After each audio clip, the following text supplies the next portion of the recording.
that's what I'm going to talk about. So here is the agenda. I'll quickly show you, various misconceptions, myths which are present in our system. I'll not talk about it in the beginning. We'll first talk about, what is PhD, why one should do PhD, who should pursue PhD, right? And then I'll talk about some of the, opportunities, post-PhD, global opportunities per se. Just in those 15 minutes when I was in the guest house, I added a slide on return on investment. There is something which some students asked me when I gave this talk last week at IIT Hyderabad. And I realized that the younger crowd is very much keen about return on investment. So I'll talk about the return on investment as well, which is not listed as a line item in the agenda. And then I'll get into the details of the myths and the misconceptions. And feel free to, ask any question. And feel free to, disagree with me. I don't mind when people disagree with me. This is a forum where, So the video is also going live, so it is possible. The voice is Okay. Okay. So, okay, my mobility has been confined. I've been trapped to this confined state, but I hope that does not affect the rigor of the talk. So as I said, just to repeat for the online audience quickly, the genesis is twofold. A lot of myths and misconceptions and negative writings at various places, including LinkedIn, and I keep a note of various myths and misconceptions. Some of you would have seen my writings on LinkedIn. And the second is in ISC we formed a committee to increase awareness about PhD and research, and I was made the chair of that committee. And I thought that if I'm traveling around, why not give a generic talk on this topic before a technical talk? So here is the agenda, as I said, and I'll talk about, before I get into the myths, as I mentioned, I'll talk about why one should pursue PhD, who should pursue PhD, and as I said, I also added a line item on the return on investment, which is something which the younger crowd is quite interested about. And then in the end, I'll talk about, or I'll elaborate on the myths and the misconceptions. And feel free to ask any question that you have when we are discussing the myths. So the list is long, right? And of course, you can add, and I'll collect your questions, and that becomes additional line items in this list of myths. So as I said, the list is long, and my job is to clarify, or address these myths and clarify all the misconceptions. And in the process, though explicitly not covered, I'll also touch base on how to become a good researcher, how to become a successful researcher, how you see PhD as a process of training for you to become an independent researcher. So let's get into this topic, PhD process and publication. I had written about this some time back in length and breadth at various forums, and this was further re-triggered when I heard discussions on number of papers to be published to get a PhD award. I'm sure all of you would have. By the way, how many of you are PhD students here? Okay, and how many are aspiring PhDs in future? Okay, how many of these are undergraduates? Is there any undergraduate here? Okay, no undergraduate. How many of you are master's students? Okay. Tell your undergraduate friends or juniors to watch this when this is posted on YouTube. The proportion of misconception increases as you go further down. So it's little less among PhDs, it's a little more among masters, and it's much more across undergraduates. Okay, so what is PhD? Let's first understand this, right? I mean, is this a job?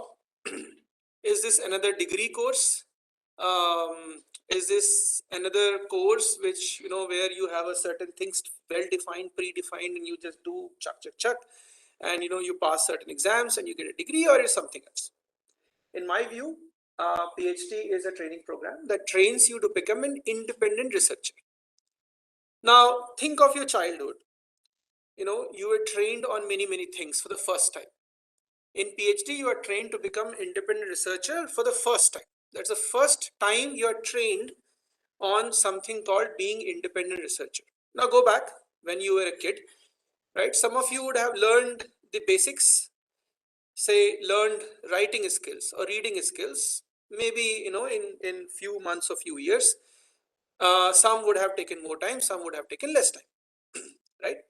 So anything which is a training process, the time required is a function of you know um, certain background, and the way the training is offered, how much effort you put into, and basic aptitude towards that particular training. It's not that you cannot learn. Pretty much everyone can get into that training and graduate through that training process. But the the this the rate at which you learn and the time in which you graduate in that training process always vary. Anything that you learn, the same happens here, right? So PhD is a training process. The end goal of this process is to make you an independent researcher. Now again, what do I mean by researcher? The researcher term does not mean that you become, of course, as a process, you will become expert in a given field. But here the term researcher does not mean that you are taught in breadth and depth a particular topic. That's a process that you follow, right? Learning something is the vehicle of this process. What you are learning, the term researcher here means that you are now trained to research any topic, any subject, whether it is science, engineering, or philosophy, or social sciences, right? If you have learned how to explore unknowns, right? The unknown can be anything tomorrow, right? The unknown can be another problem statement from your field of research in which you pursued PhD. The unknown could be any other subject, any other topic.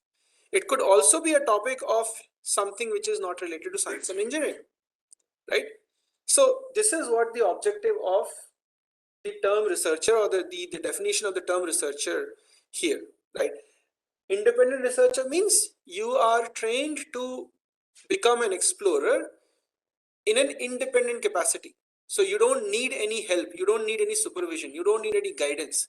You should be able to break the problem into bits and pieces and define how you pursue that problem on your own and get to the end of the problem, which is the solution of the problem. The problem could be a scientific problem, the problem could be an engineering problem, the problem could be a technological problem, the problem could also be a life problem or social sciences problem, right? So here the idea is that you become an independent explorer. Now, so if this is the definition, then when a PhD degree should be granted? It should be granted when you demonstrate your ability to conduct independent research, right? So now this ability you can develop, as this is a training process, this ability you can develop in 3 years, in 4 years, in 5 years, and some may take longer. It's a function of various parameters, right? Now, what about the other parameters? So now in this process of demonstration, you conduct research, right? So you have to demonstrate the ability to conduct independent research. So for which you have to conduct research, right? So you have to conduct research under supervision, under guidance, and then gradually you mature and gradually you become independent. Like when you started learning, the writing skills, when you learned your first letters, right? Somebody was holding your hand, right? And gradually you were graduated to do it on your own. The same here. The job of your research supervisor in the beginning is to hold your hand, and gradually, right, graduate you to a point where you can do everything on your own. When you learn, riding a bicycle, somebody was holding the bicycle from the back, right? And the best trainer leaves the bicycle without telling you that he has left. The same is the job of the research supervisor. So he is holding your hand in the beginning, and gradually you will not realize when he has left your hand and you have started doing, or you have continued doing your research more independently. And when people observe that you are now able to do things independently, you should be graduated, right? So let's understand this further, right? So in this process of demonstration, you have to conduct research. In the process of learning bicycle riding independently, you have to ride bicycle, right? It's not like, it's not like a theory lesson that somebody teaches you that, okay, you do this, and then you get on the bicycle. You have to get on the bicycle to learn how to ride bicycle independently, right? So initially under a very close guidance, and eventually towards the end almost independently.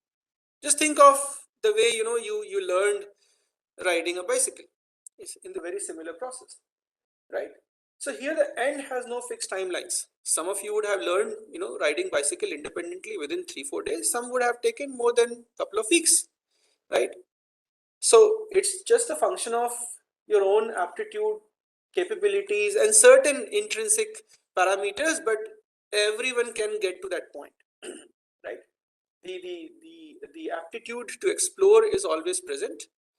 It's just that you have to figure it out, right?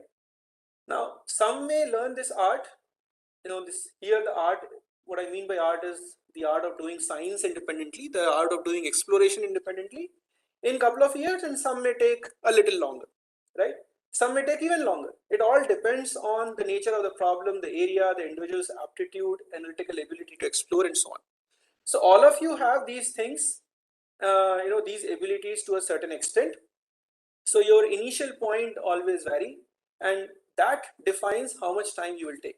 And to an extent also depends on the problem statement, right? I mean, if you start with a difficult problem, sometimes it takes a little longer to break the problem into bits and pieces before you get to a point where you have a clue how to solve the problem. Now, what about the publications? I did not talk about the publications. How many publications for you to get a PhD degree? Now, in this process of conducting research and later conducting independent research, what do? You solve a problem, right? So if you're working on a problem, your objective is to solve a problem, initially with some help and gradually without any help. But bottom line is you're solving a problem, you're trying to solve a problem.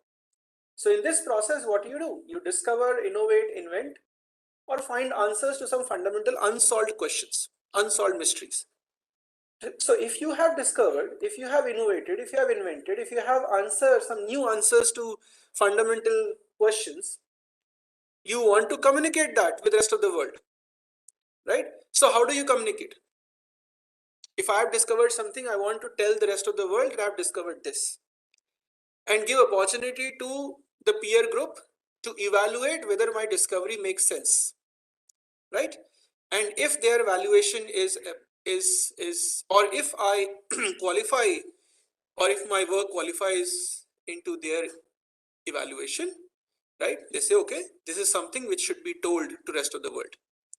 So my communication is the manuscript, the peer group evaluation is the review, and when it is approved to be communicated with the rest of the world is a publication, right? So there's no question of how many publications, how many papers. Some problem statements can, the solution to some problems can be communicated with a single paper. Solution to some problems may require, to be broken into multiple pieces, and therefore you may have to communicate, at different instances. Some very difficult problems may require you to break it into pieces, and as soon as you have achieved a certain milestone, you communicate as far as your storyline is conclusive, right? So there's no discussion about number of papers here. The paper is a byproduct of the research that you conduct, right? And you can have n number of byproducts. If they are not making any impact to the community, the peer community, they are of no use.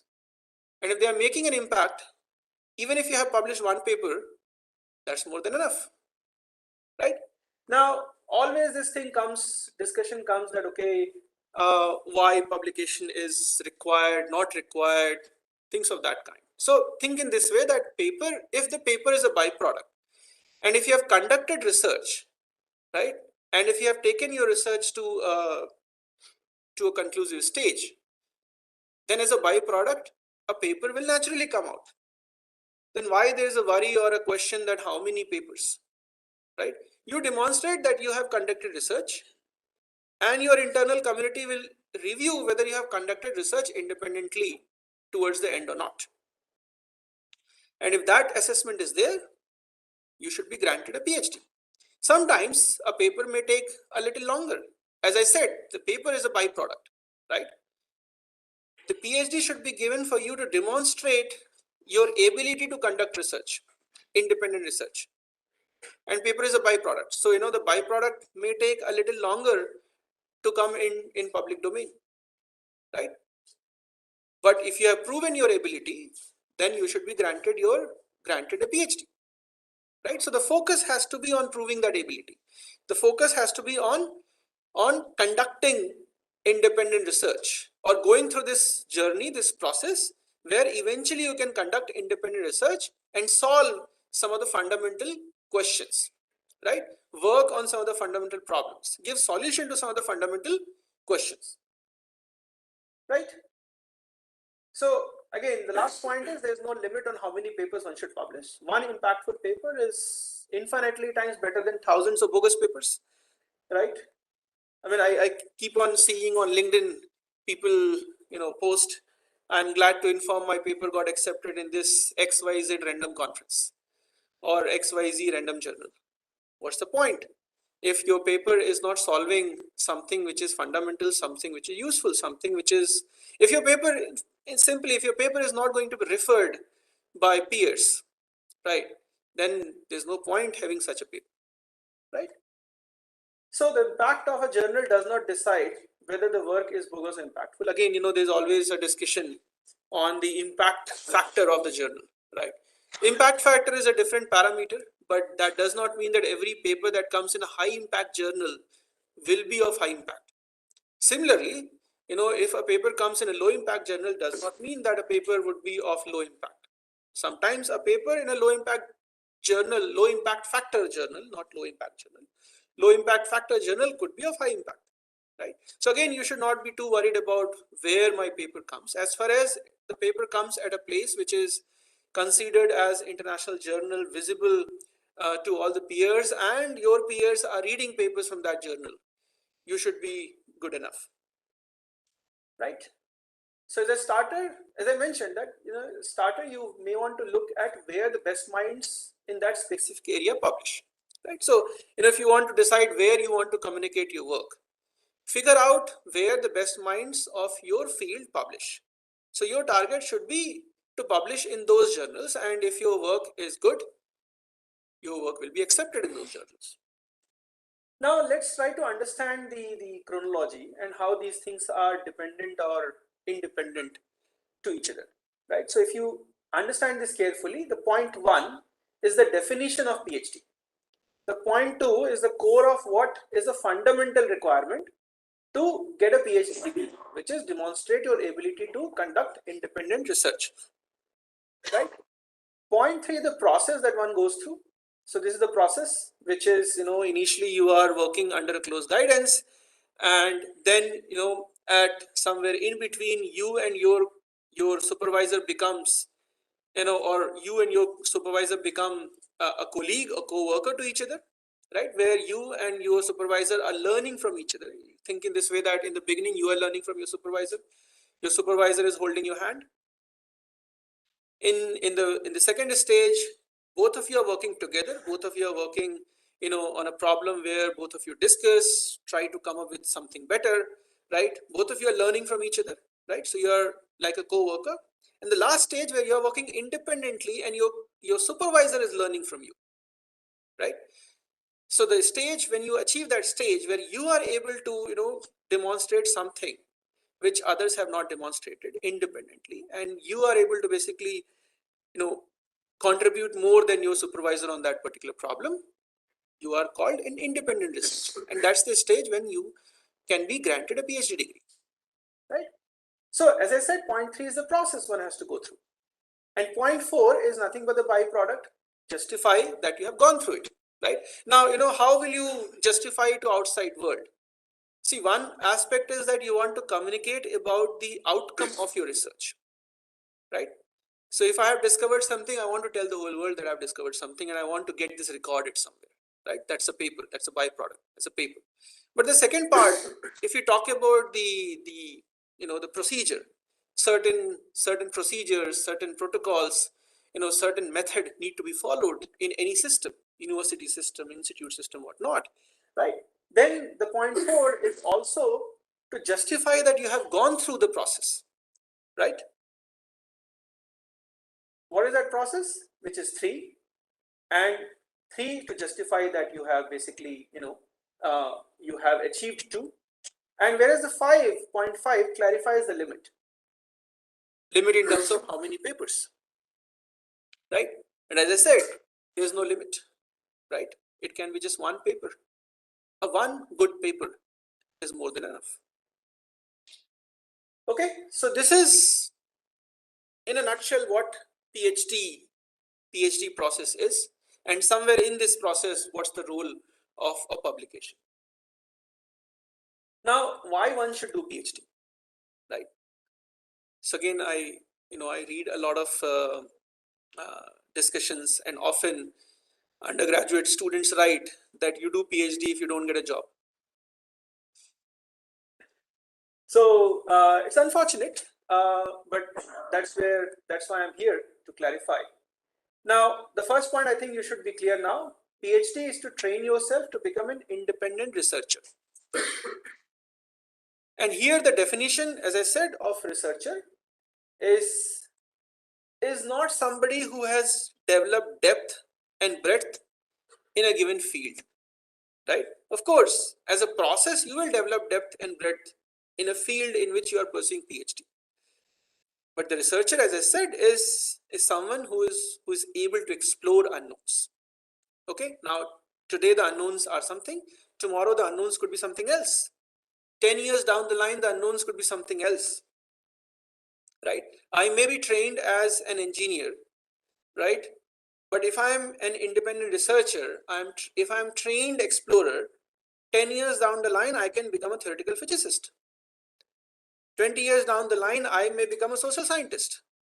Completely up to me. If I know how to do that, right? Now, the other aspect is to learn how to solve a problem independently.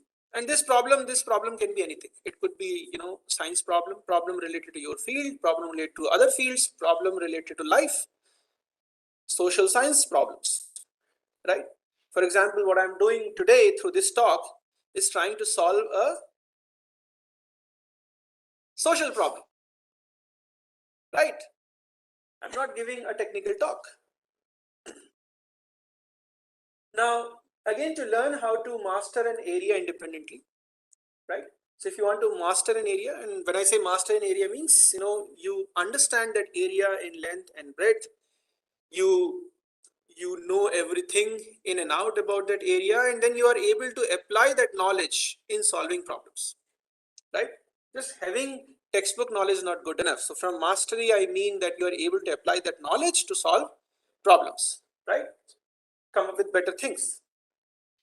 To acquire expertise in the field, that's the process that you go through during your PhD. So, few years after your PhD, if you have done well, you will become, known as one of the expert in that field.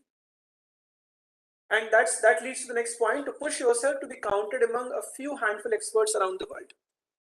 I asked this question, I was giving this similar session to MTech students in ISC. These are, students who would have acquired top few hundred gate rank. And I asked them that, you go back and check if there is, you are aware of any of your seniors. Exceptions can always be there, but in general, any of your seniors who are known as uh, experts, well-known experts in the world, right? Why? Because they settled after a certain level. They did not push themselves beyond. So PhD gives you an opportunity to push yourself to a point where you can be counted among a few handful experts around the world. And if this happens, then you can also have an exponential career growth, right? And this career growth could be, as an independent expert, researcher, scientist. It could be anywhere. It could be in academia. It could be R&D labs. It could be industry. And of course, to tap into a number of academic and industrial opportunities. So once you have a good PhD, um, and from what do I mean by good PhD? Good PhD does not mean PhD from a certain rank institute in the world, right? Good PhD means a PhD where you have contributed something which is meaningful for your peer group, for rest of the community, right? For your scientific community, right? And if you have contributed to that extent, you can tap into any number of opportunities. The growth could be exponential. It never saturates. And of course, then you can also grow as a leader in a given field, right? So there are many advantages of doing PhD, but then the question comes is who should pursue PhD, right? First of all, those who are able to ask these three fundamental questions: what, why, how. So those who are curious and willing to explore, right? If you're not curious, if you are not willing to explore, then this is not the right path for you, or this is not the path for you, right? So how do you judge whether you're curious? Think about yourself, when, for example, when you're in school, when you were in college, right? Or in general, outside, are you asking questions? Are you asking questions about things which are not very clear, or you accept things as facts and figures? If you're asking questions, and again, asking questions not to trouble people, but asking questions, asking genuine questions. If you're asking genuine questions, right? If you're not satisfied with the explanations given, and if you are willing to dig deeper, right, then you have the aptitude to explore, right? Now, other thing is those who are critical about anything and everything, those who are willing to ask questions. So now, what is this aspect about critical? As I said, are you accepting things as facts and figures, or you are thinking beyond what is told? Are you debating yourself? Are you arguing yourself, whatever is told to you, whether that makes sense or not? For example, you go back to your chemistry lectures. A lot of chemistry which was taught to you was not perfectly correct or accurate. But in school, you are not at that level that you can be told the exact chemistry. How many of you remember the Schrodinger wave equation in class 12th? It was there in your curriculum, but nobody taught you, because that requires good understanding of quantum mechanics, and majority of school teachers may not have brushed it up, or even if they have brushed it up, the school kids are not mature to an extent where they can learn quantum mechanics, right? So now think about it, that how many of you questioned why we are not taught this topic? How many of you were happy, chalo ek bala chuti, right? So similarly, this is one example, right? Similarly, think about yourself, that when something is told to you, are you questioning it, right? Are you trying to put some, or are you basically applying certain logic? Are you trying to quantify whatever is told to you with a certain logic? And if the logic is not making sense, are you questioning it? If you have that aptitude, then you are the right candidate. In general, I have noticed that many of you have that aptitude, but as you grow, because of various conditions and the way we are taught things in school, this aptitude is suppressed. And this is why, for example, I always encourage that let kids ask whatever, at an early age, whatever question they want to ask. Let it be as stupid as possible, but let them ask questions. If they're asking questions, they're developing this aptitude of asking questions. They're asking questions because something is not clear to them, right? And if something is not clear to them, is not always because they are dumb, or would not always because they are dumb. It can also be because they may have a different thought. So let your thoughts come out. So if that happens to you, if you are attentive in classroom, if you're asking questions when things are not very clear to you, if you think that it should be differently, you are the right candidate. Right? And then of course, just having these aptitudes are not good enough. So you need both talent and ability to work hard. So you should be willing to get into the depth of the subject and learn complex skills, right? So if you're pursuing PhD, as I said, you're trying to become an independent research. In that process, you are trying to solve a problem, right? So you're conducting research. And for conducting research, you take a vehicle, right? So the problem given to you is just a vehicle, right? You could be working on signal processing, some problem related to signal processing. You could be working on some problem related to microelectronics, quantum physics, whatnot, right? But that problem is just a vehicle for you to follow that process. But even to drive that vehicle, you have to learn how to drive that vehicle. You have to learn skills, learn the subject to understand the problem first, right? So you need to have the willingness to get in the depth of the subject and learn complex skill sets, because you will use these skill sets to basically probe the problem, to understand the problem, to solve the problem. And then those who are willing to uncover, explore unknowns. Now, I have sometimes have seen that students, come with these ideas that can we do this and then this and then this and then we can write a paper. If the conclusion is already known, then there's no research, right? Your research means you're trying to probe certain unknowns. You're getting into an unknown territory. You're getting into an unexplored territory. If you're getting into an unexplored, unknown territory, you don't know the end. You don't know where, this journey will end. You don't know what is on the other side of the tunnel, right? If you know what is on the other side of the tunnel, and if you only have to find a path, then that's not a research problem, right? So you have to have the willingness to explore, uncover unknowns. And again, you need to have willingness to take risk, try out unknowns, right? Why take risk? See, if you don't know what's on the other side of the tunnel, and still you have the courage to get into the tunnel and figure out what's on the other side of the tunnel, then that's the risk, right? And I've seen often students are not willing to take risk, and that's when they come up with ideas where the conclusion is already known.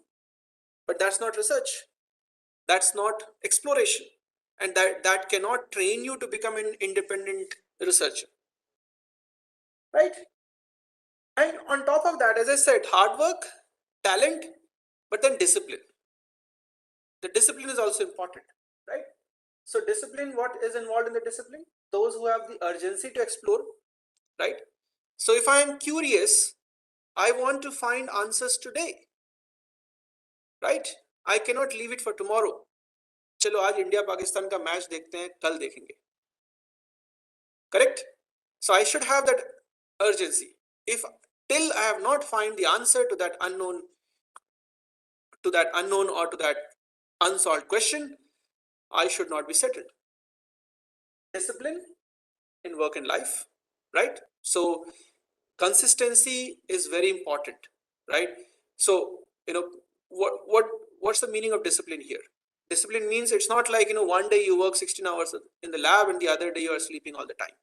You work 8 hours, but work consistently. You be involved in your problem, right? And then sense of detachment to be engaged in research 24x7. So again, 24x7 engagement does not mean that you are in lab all the time, right? The engagement 24x7 involvement means you are mentally involved. That's your first priority all the time, which means you have to have a detachment from all the other distractions. Distractions are always there, but you need to have that ability to detach yourself from other distractions and mentally be involved in your problem statement 24x7. And I can tell you, I can guarantee you that if you are mentally involved in your problem statement, if you're constantly thinking about the problem statement, no matter how deep fundamental it is, you will always solve this problem. Okay, so let's talk about the opportunities. Academia is what you always think of post PhD. So of course you can get direct faculty positions, postdoc, then faculty position. But then there are other threats too, which many of the PhD students or many of the students who are willing to explore PhD or do PhD are not well aware of. Industry positions. I mean, there are a lot of industries hire PhDs for some of the senior positions, right? In fact, in US and in Europe, particularly in the semiconductor, most of the R&D teams are always PhDs. You'll not find masters in those teams. If somebody says that it's an R&D team with full of masters, then that's not an R&D team, right? So there are a lot of industry positions in India and abroad. Of course, after postdoc, also you can get into take up industry positions. So people think that postdoc means you have to become professor. That's not true. If you take up a postdoc position, you can always get into industry. Government labs and R&D labs, startups. Startups is also something one can think of. Often startups, people think of startups as something to do with an app. That's not true. You can basically, if you hold a PhD degree and if you have done something valuable in a field, if you have come up with a better solution, why not thinking of a startup? Why not thinking of a deep tech startup? There are a lot of investors willing to fund deep tech startups, but there's no good connect, right? The people who say they are having deep tech startup, they are not trained to that extent. And those who are trained to that extent, they are often not willing to get the startup route, right? Now, then I have a slide, which is about the return on investment. This is something which I added based on certain questions that came from my recent interactions with the students in IIT Hyderabad as well as in ISC. In industry, for example, the PhDs are usually paid better than masters and BTechs, and their growth is always either linear or exponential, but it never stagnates. And let me show you with this graph. I've just drawn it so it doesn't look so good. Say if you are just thinking about how much you can earn. Of course, how much you can earn should not be the only objective. But if you have met the other objectives, right, in terms of becoming fantastic researcher, well-known expert in the field, then this comes naturally. So let me directly map it to this parameter as a function of number of years you spent. So say you graduate with an undergraduate degree, take 4 years, right? You start with a certain number X, right? And then you grow in industry, but you will see a saturation in the industry soon.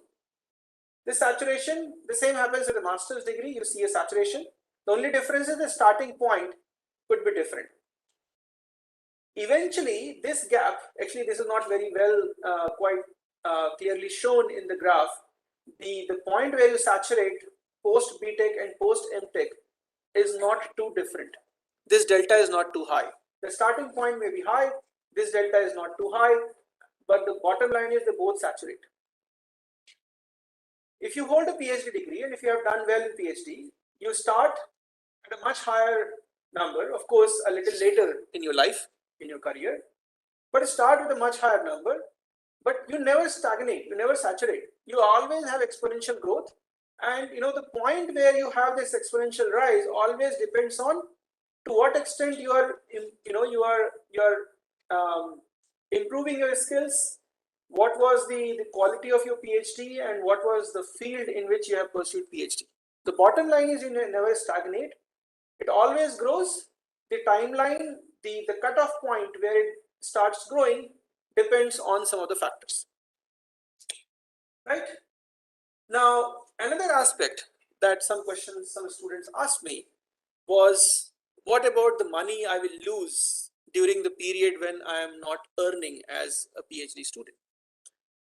So the amount of money you start earning, if you just do an area under the curve in real terms, in absolute terms, right? So you plot the accumulated sum as a function of time, you'll find that this will exceed the accumulated sum from masters or bachelors, which means beyond after a certain amount of years, you would have earned more amount of money, or you would have saved more money than this crowd, and then you have a further exponential growth.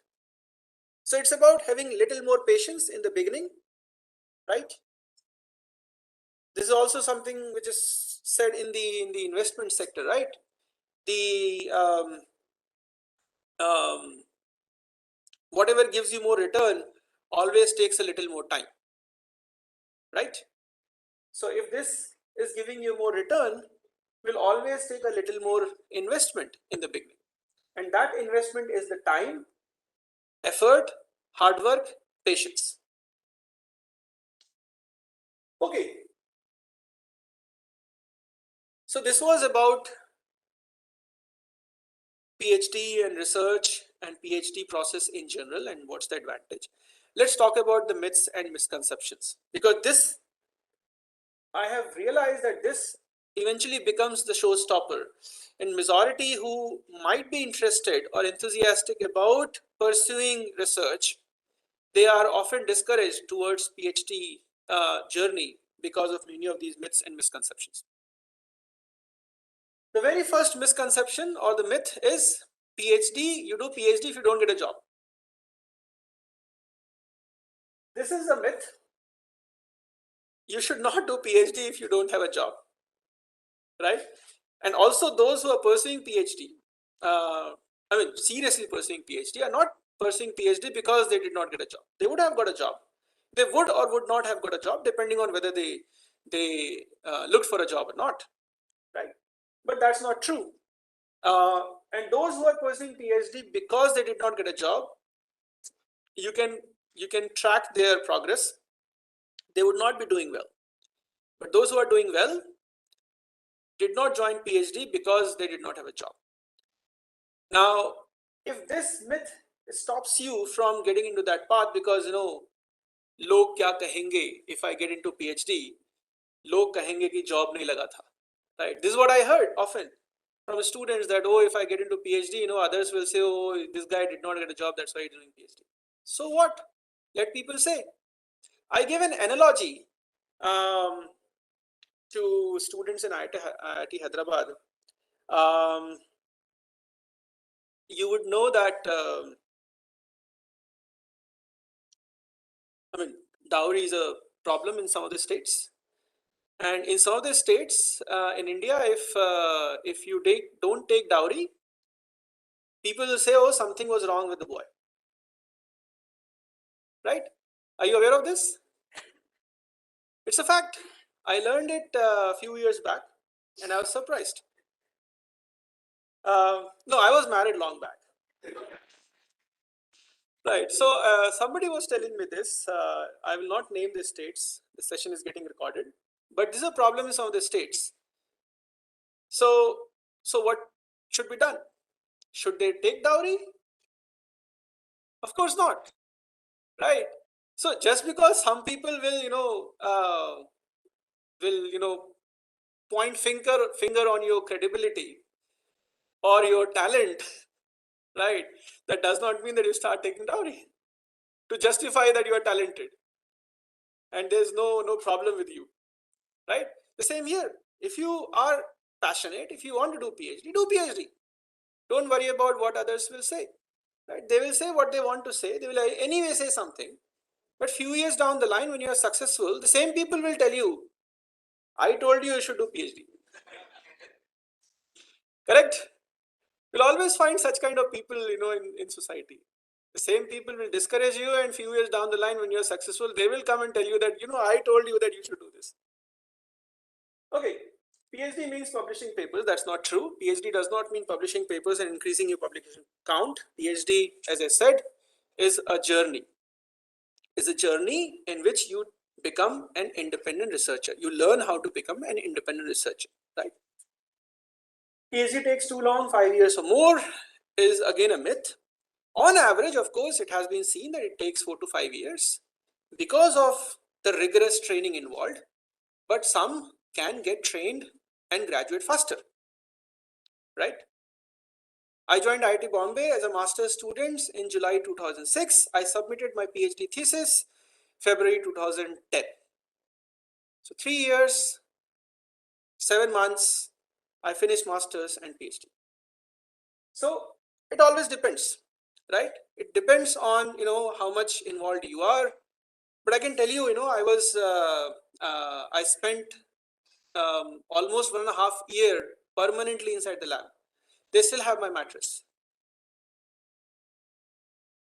Yeah, I was told that they have not thrown it. It's been 13 years now. So, in fact, precisely 13 years. Today, I submitted my thesis. Okay, so 5 years or more, it always depends. It can be longer, it can be shorter. So I have seen the students always blame the institute, the supervisor, the department, but the student is not working. The student is not involved in that journey. Then how the student can reach to the end, right? As I said, it's a journey. So you take a bullet train, you will reach faster. You take a super fast train, you will take some less time. You take a passenger train, it will take even less. And if you are sitting on a bullock cart without a bull, then what will happen, right? So again, I have read this often. 5 years will be wasted if you don't get results and papers. That's also not true. You are following that journey, right? You may or may not have enough papers, so-called enough papers at the end.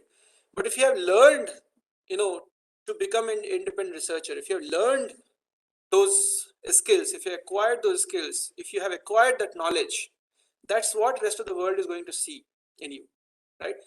Majority of the good places are not going to judge you based on number of papers that you have. I often get applications from different places for postdoc. I'm interested in your group for postdoc position. I have published 25 papers in SCI journals. I have published 30 papers in SCI journals. I'm like, none of these papers are useful. So what do I do with these papers? And you interview these candidates, they are good for nothing. So of course, nobody is going to hire them. Nobody is going to recruit them. But then at the same time, I have hired people with just one paper, but they're fantastic. They're brilliant, right? So the real world is not going to look into your number of papers. I'm not talking about tier 3 academia where they might be counting paper and your selection will happen based on some parameter given to papers, but I'm talking about the place where your PhD will be respected, right? With the place where your skills will be respected. PhD can only become PhDs can only become teachers, professors, not have much opportunity in industry. That's also not true. Many years back, I used to hear that you do PhD only if you want to become a teacher. Even now, I see this perception, and this perception among parents in general. If somebody goes and tell their parents that I want to do PhD, the parents will tell master banna hai. That's again a misconception. You don't do PhD just to become a professor. You become a professor, if you're not satisfied with the amount of unknowns you are getting in industry. So I moved from industry to academia because I was not satisfied with the amount of unknowns I was exposed to. I wanted to explore more, and I wanted to explore more unknowns independently without somebody from the administration telling me that only these are the unknowns that you can explore and these unknowns you cannot explore. That's why you get into academia. And of course, your passion for teaching, which happens side by side. But you don't do PhD to become a teacher or master, right? That's your choice. If you don't want, you don't become. You can get into industry. Now, stipend or salary is an often debated topic. I'm sure if I say stipend is enough, many of the PhD students are not going to like me. But let me tell you my perspective on this. By the way, when I was doing PhD, the PhD stipend was 8,000 rupees. MTech stipend was 5,000 rupees. And majority of this money was spent in mess fees and hostel fees and tuition fees. We were left with 500 rupees to 800 rupees to survive for the month. You have much more saving than what we had during those days. We could not think of going out on every weekend, right? Still, I'm in front of you. And that's why let me share my perspective. First of all, PhD is not a job. PhD is a training process, right? You, the institute, the government, the organization invest a lot of time, effort, money on you to become an independent research. On top of that, you're also given a stipend to survive. The reason it is called stipend because this is money for your survival so that you're not dependent on others like your parents. It's not a salary. It's not called salary. It's called stipend because this is money, reasonable money given to you to survive. Now, in fact, what you're getting, you can still send some money back. Some of the PhD students in ISC, I've seen, they send some portion back home. At my time, this provision was not there, right? So if you see this as a stipend, as a support given to you to survive without being dependent on your parents while pursuing a passion, then you don't see a problem in whatever is given to you because it's still more than enough for your survival. And you can certainly go out on every weekend. You can or not, right? See, Bangalore is more expensive, right? And the area around ISC campus is even more expensive. And I see a lot of students around ISC campus. So I'm pretty sure they are having good time on weekends. And certainly the parents would not be paying them for having good time on weekend, right? So now, if you think in this way, what is given to you is good enough. Why you want to get into the negativity of, whether you are paid enough and, this is a less paid job and you are treated as, as a slave and things like that. This is all, if you dig deeper, majority of the people who are writing this on social media and various forums, majority of them are not PhD scholars. Majority of them write out of their guilt that they could not pursue that path and they want to justify that guilt. And some of them are PhD scholars who did not spend their time meaningfully. If you go and check their profile, you'll find that they are within the same institutes in the last 7 years, 8 years. So certainly they are frustrated. But why do you want to get dragged by this frustration? Right? Focus on your research. As far as the money given to you is sufficient enough for you to survive and you are not dependent on your parents or anyone else, right? You should be your focus should be in the problem that is given to you to solve, right? Now, research is a PhD is a research job with almost zero payment. PhD is not a research job. Research job, postdoc is a research job, right? A position given to you in a R&D lab after PhD is a research job. PhD is not a research job.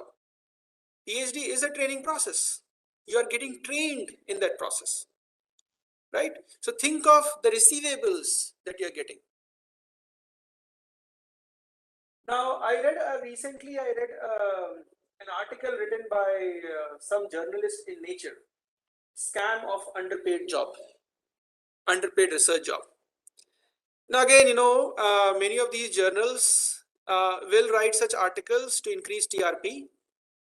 These articles also get citation, and their citation index increases, and therefore the journal impact factor increases.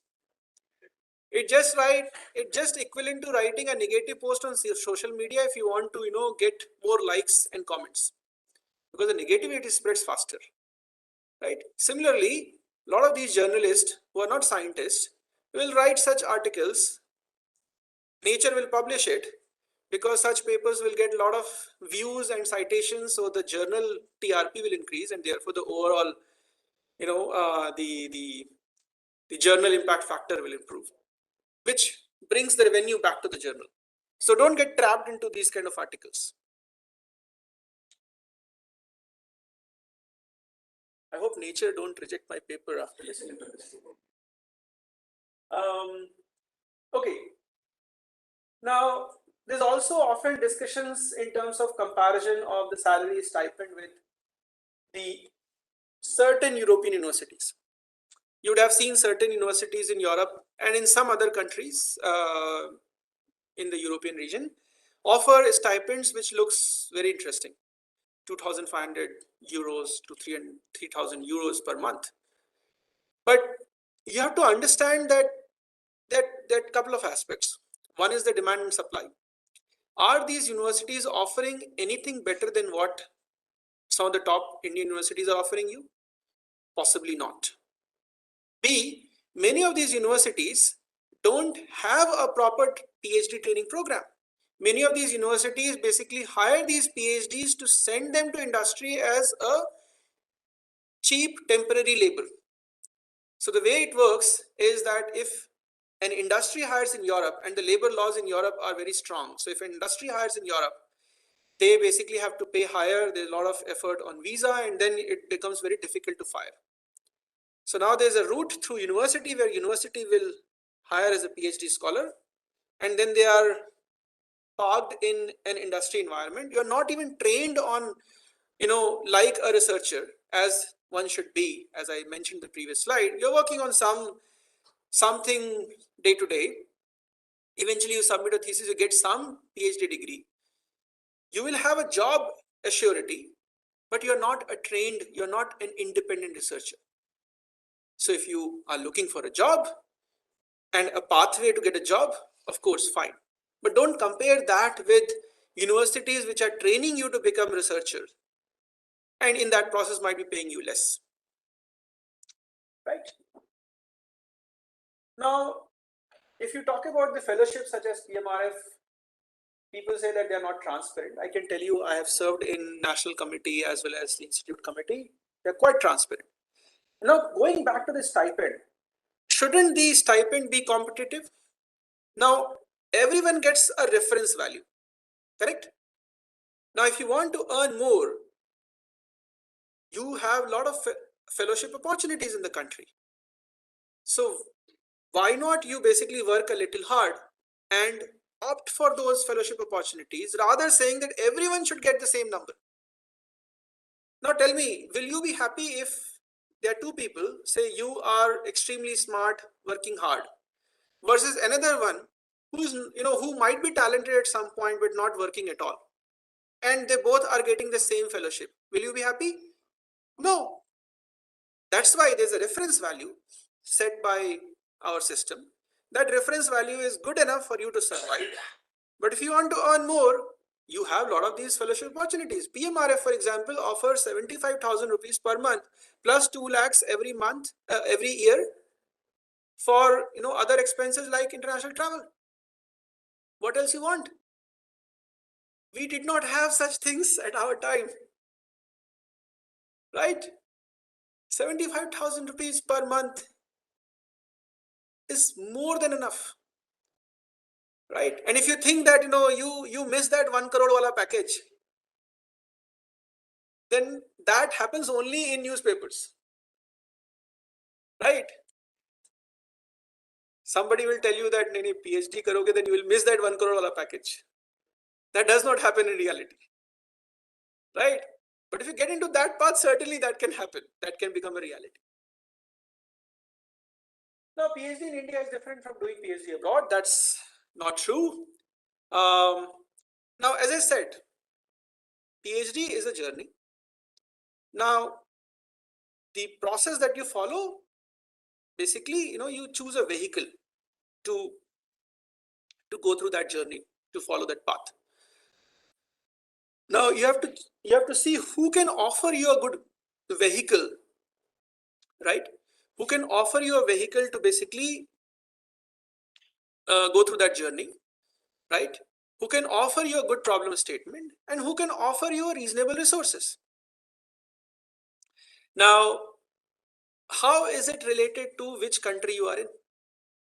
In this whole process, what is important? The important is you should have a right mentor, right? You can be in MIT, but if you don't have a right mentor, your life will be miserable. You can be in some of the top institutes in India, right?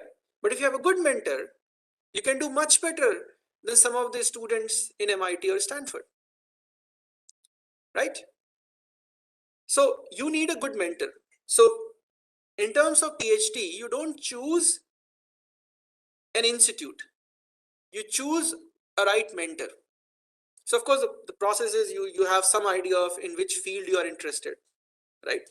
And then within that field you figure out who are the best mentors, and then you reach out to them. They can be anywhere in the country, right? Just because somebody is an ISC does not mean that they are doing better work than somebody in NIT, in NIT or IIT, right? The ranking of the institute does not define how good research that you can do. Of course, the resources are also important, but say if you talk about some of the top institutes in any country, pretty much everyone would have same set of resources, right?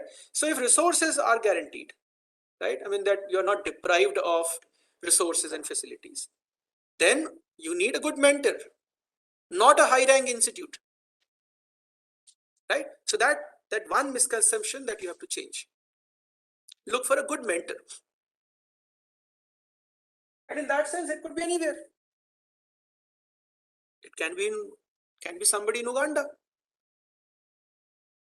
if you want to go there.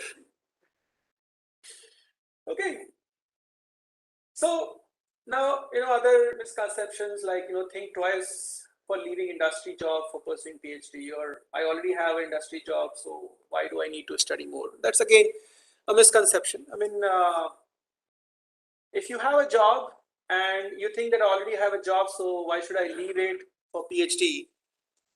If you are thinking this, then you don't have that risk taking ability, then PhD is not for you. And if you have the risk taking ability, then you go for it. And PhD, as I said, is not to eventually get a job, right? So you might be doing something. That does not mean that after PhD you will do pretty much the same thing. You might be doing something which is more day to day. Tomorrow, after PhD, you might be solving some of the very fundamental problems for industry. You may be making impact at a larger scale, which is not possible if you join industry at an early age. Now, this is another, uh, uh, I would say, perception problem that I see across students. So I often see students telling me that their PhD is in fabrication or characterization or simulation. In general, they always tag a tool with their PhD. I mean, a tool is just a vehicle, right? Tool is just one of those vehicles that you have to use in that journey. Your PhD is not on a tool, right? Your PhD is on a problem. So don't think that you want to do PhD in fabrication or characterization or simulation or whatever, design or modeling. PhD is a journey, right? And in that journey, you pick a problem that excites you so that you are motivated throughout that journey, right? And then for that problem, whatever skill set you need, you acquire that skill set. Whatever tool set you need, you acquire that tool set, right? But don't start with a tool set that, okay, I will use this tool for my PhD. That's never the right approach. PhD is an extended project work. That's also not true, and this is what creates the confusion about this, less paid research job and all. PhD is not a project work, right? As I said, PhD is a journey. So a project or a problem statement is given to you as a vehicle to go through that journey, but it's not a project work that you are hired to work on a project and your job is to deliver that project. Okay, PhD candidates in India mostly suffer from funding shortage. Funding need to be raised by students. This again misconception. Students don't need to raise funding for their research. It is the job of their advisors to raise funding, right? How many of you think that PhD students need to worry about the funding?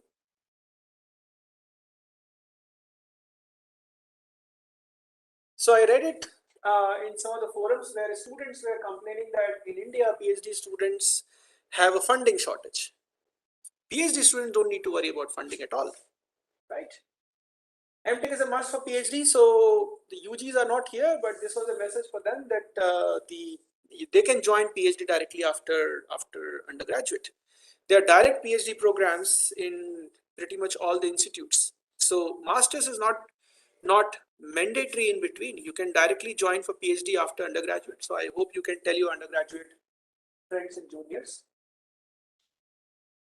This is something which I have seen sometimes students tell me during the interview. They think that if they have an industry experience, they are better suited for PhD or they can do better in PhD. That's also not true. Having industry experience means you have experience on certain skills, you have operated certain tools, you have worked on certain engineering problems, but that does not mean that you have already acquired certain skills to pursue research.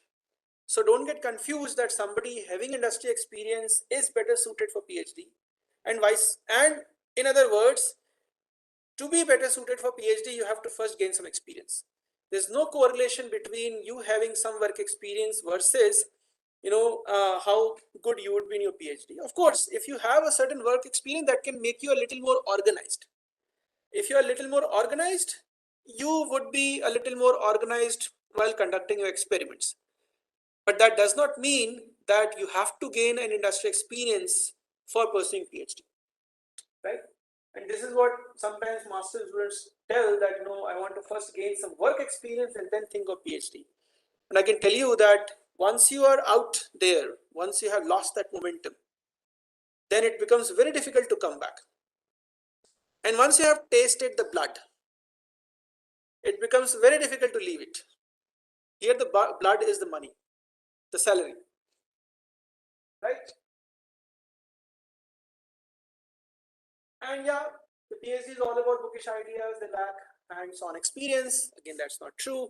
If you're working on a good problem at a good place, you have a lot more to learn and you would have developed a lot more expertise and skill set than anyone else could do. And therefore, the PhD is not about bookish ideas a lot. There's a lot of hands-on involved in PhD. This hands-on could be anything. This hands-on could be experimental. This could be computational. This could be theoretical. This could be modeling. But there's a lot of hands-on involved in PhD, without which you cannot go on that journey. So I'll stop here, and now 1 hour over, and this is time where I'll take your questions, and we can have anything from you. Any question you have in mind, any more misconceptions that you have, feel free to share. Yep.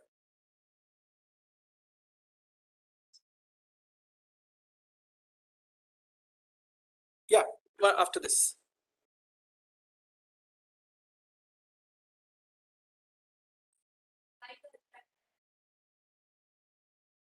Hmm. See, the first, any research proposal should have following three components: what, why, how, right? So what you want to do, what is the problem statement, right? Second, which is even more important, why you want to do what you want to do. Okay. And the third, how you propose to go on that path. So what, say, you start by saying that, okay, I want to solve this big problem. That's fine. But then you justify that why you want to solve that problem. What will be the implications of the solution? Why that problem need to be solved? You prove or justify that this problem is a major rate limiter or showstopper in so and so field. And by solving this problem, the following big things can be achieved. But now this is still fantasies. The last part is the reality. That what is your hypothesis? How do you propose to solve the problem?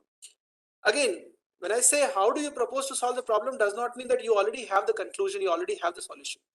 But you should have some thoughts on pathways that you are going to follow, right? I mean, say for example, if I'm trying to solve a problem which is specific to India, social problem is specific to India. If I go and start increasing awareness in US, it's not going to solve the problem, right? So if you have understood the problem, if you are able to break the problem into bits and pieces, then you should be able to give directions that, okay, this is my hypothesis, that the problem could be because of so and so, or because of so and so, or because of so and so, and then you justify, you put a rationale that why you think that the problem could be because of so and so, right? So this is your hypothesis, and once you have a hypothesis, then put a pathway by which you will prove or disprove your hypothesis, right? So that's where the critical thinking comes into picture, that how critically you can think about the problem, and give some thought to possible directions in which you are going to conduct your research. If you can capture all of this, you will have a fantastic research proposal. And then once you have done this, the last component is when, which is the timeline. So you also need to put some timeline that, okay, reasonably within this timeline, I can finish these milestones, and hopefully by this point I will have the end goal achieved. One of these paths will take me to the end goal. What is the end solution? That is not known, right?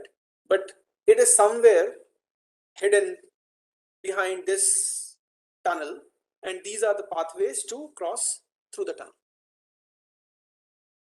Okay, did I answer your question? Almost. What's the missing point? Where is the gap?